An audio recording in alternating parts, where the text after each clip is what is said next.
São os senhores senadores. Senhoras e senhores senadores, começou mal o ano na economia, senador Paulo Paim. O primeiro resultado oficial do PIB brasileiro de 2012 foi uma queda. O governo não tardou a reagir. Anunciou mais uma série de puxadinhos tributários, igual o que nós vemos nos aeroportos. Desse jeito, não demora, a casa cai. O Índice de Atividade Econômica do Banco Central, IBC-BR, deu 0,13% negativo em janeiro, na comparação com dezembro. Mensal, o indicador funciona como prévia fiel do PIB oficial, calculado pelo IBGE e só divulgado uma vez a cada trimestre. Ou seja, aponta para um horizonte turvo à frente. O crescimento acumulado em 12 meses caiu mais um pouco, passou de 2,79% em dezembro, número que o IBGE praticamente repetiu, para 2,44% em janeiro. Ou seja, estamos em queda, lamentavelmente. A reza brava para que a curva volte, que é de todos os brasileiros, para que a curva volte a embicar para cima, o que só deve ocorrer, na melhor das hipóteses, no segundo semestre, por hora ela só desce. De novo, a indústria mostrou as cores da sua anemia. De acordo com o IBC-BR, o índice a que me referi no início do pronunciamento, o setor, a indústria, caiu 2,1% em janeiro, no pior resultado desde dezembro de 2008. E hoje, senador Walter Pinheiro, lá na Confederação Nacional da Indústria, foi feito o lançamento da agenda legislativa, que dá exatamente os projetos, as ações de interesse da indústria, para que, na agenda legislativa, o setor da indústria indica quais as ações que o governo deve ter e quais as ações de interesse do setor da indústria em andamento no Congresso Nacional. Como dizia, o setor, a indústria, caiu 2,1% só em janeiro, o pior resultado desde dezembro de 2008, isto é, em mais de 3 anos. O que salvou de novo foi o consumo. As vendas do comércio tiveram expansão de 1,4% frente a dezembro. Vão se evaporando no éter as previsões risonhas feitas pelo governo Dilma Rousseff para o desenvolvimento econômico brasileiro neste ano. Ninguém mais prossegue falando em algo muito acima de 3%, exceto, claro, o ministro Guido Mantega, com suas róseas lentes. Aspas, no segundo semestre, devemos estar crescendo as taxas próximas de 5%, fecho aspas. Disse ele, o ministro Guido Mantega, ontem. Quem crê? Logo depois de conhecer os resultados do PIB do Banco Central, o ministro da Fazenda sacou mais algumas armas de seu, aspas, arsenal infinito. Diminuiu as alíquotas de IPI de uma série de setores e prorrogou por mais 3 meses a redução incidente sobre produtos de linha brancas, fogões, geladeiras e máquinas de lavar roupas. De novo, ganhou benefício quem berrou mais alto. Entre os setores contemplados ontem estão móveis, pisos laminados, revestimentos, lustres e luminárias, que vêm se queixando de dificuldades para competir com importados. Represento, porém, fatia estreita da produção industrial brasileira, menos de 3% do total. As reações foram, portanto, senador Paulo Paim, as típicas da atual gestão, pontuais e localizadas, sem um todo que faça sentido. Eu diria, senador Paulo Paim, o ministro Guido Mantega, o governo da presidenta Dilma Rousseff, ele ataca o efeito e não a causa.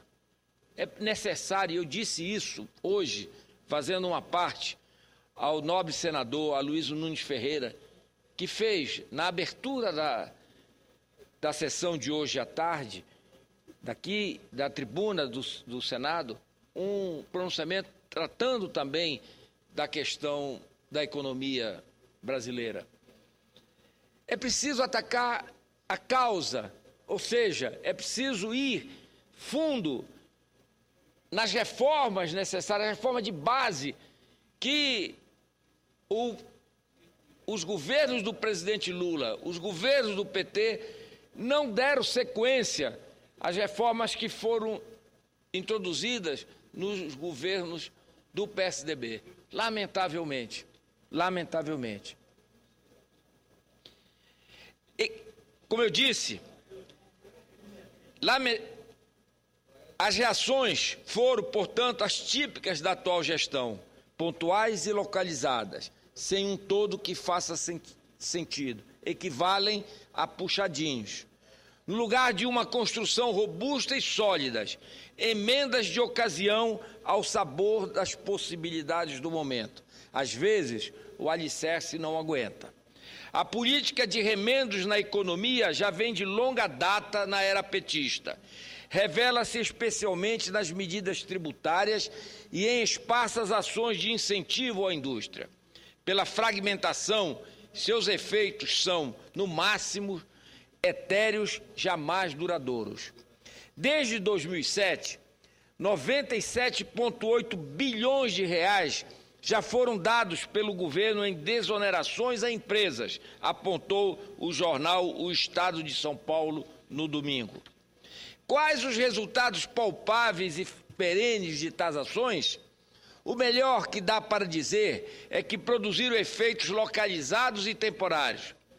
Se o governo tivesse gastado munição com uma mudança mais consistente na estrutura tributária, com a adoção de medidas de efeitos generalizados, é possível que tivesse colhido resultados mais robustos. Fato é que as empresas em geral e a população como um todo continuam pagando tanto ou mais impostos do que sempre pagaram. Em entrevista à revista Veja desta semana, a presidenta Dilma Rousseff prometeu, aspas, temos de baixar nossa carga de impostos e vamos baixá-la, fecho aspas. Há agora, portanto, mais um compromisso formal da presidente com a redução de tributos. De resto, uma promessa de campanha dela que nunca foi honrada. Não podemos deixar de mencionar que o presidente Lula mandou para o Congresso um remendo de reforma tributária. Dilma nem isso fez, nem um gesto, pelo menos. E o que é pior, seu mandato já está caminhando para a sua metade e até agora nenhuma proposta formal foi encaminhada ao Congresso.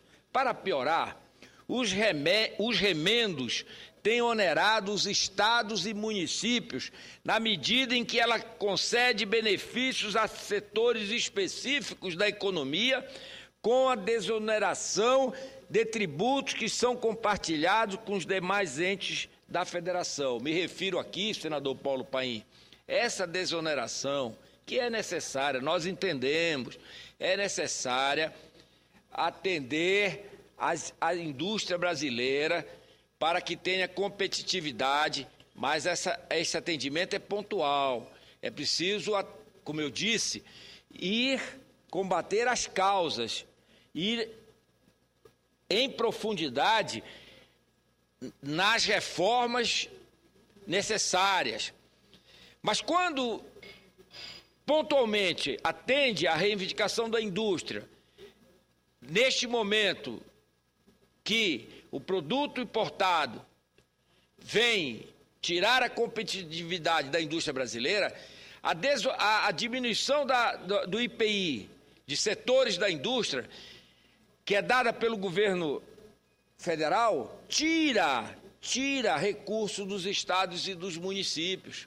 Ou seja, estados e municípios que já estão com dificuldades enormes de caixa, são penalizados, porque a União utiliza parte do IPI que é transferido pelo Fundo de Participação dos Estados e Municípios para fazer esse benefício fiscal a setores da indústria brasileira. Senador Paim, eu apresentei um projeto que tramita no Congresso, mas não anda, deveria andar, mas não anda, que quando a União quisesse conceder esse benefício de redução de IPI ou de redução do imposto de renda, que ela o fizesse da parte que lhe cabe, porque do bolo do IPI ou do imposto de renda, 55% cabe à União e 45% é distribuído aos estados e municípios. Então, quando a União concedesse o benefício, que ela o concedesse dentro dos 55%, que ela não usasse os 45% que é para distribuir aos estados e municípios. Esse projeto não caminha, lógico, não caminha, porque todo projeto que vem evitar que diminua a transferência de recursos para estado e município, ou de outra forma, que venha distribuir, repartir todo o acúmulo de recursos que é concentrado na União, que hoje nós todos sabemos que acumula mais de 60% do que é arrecadado, do bolo arrecadado da sociedade brasileira, a União, o governo de plantão, nada deixa que caminhe no Congresso Nacional. Então, eu faço apenas um alerta aos meus pares que temos aqui a obrigação, que representamos aqui os estados da federação, cada senador aqui representa o seu estado. Então, nós temos que defender os interesses dos estados que representamos e, evidentemente, os deputados da população, dos cidadãos. Então, temos que votar olhando, evidentemente, o interesse dos estados e da população.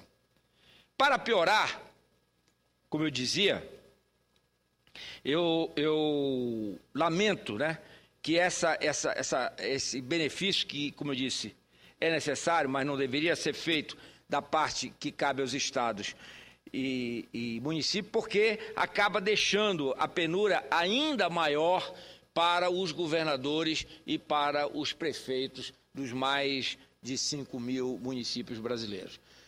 Presidente Paulo Paim, eu termino aqui o meu pronunciamento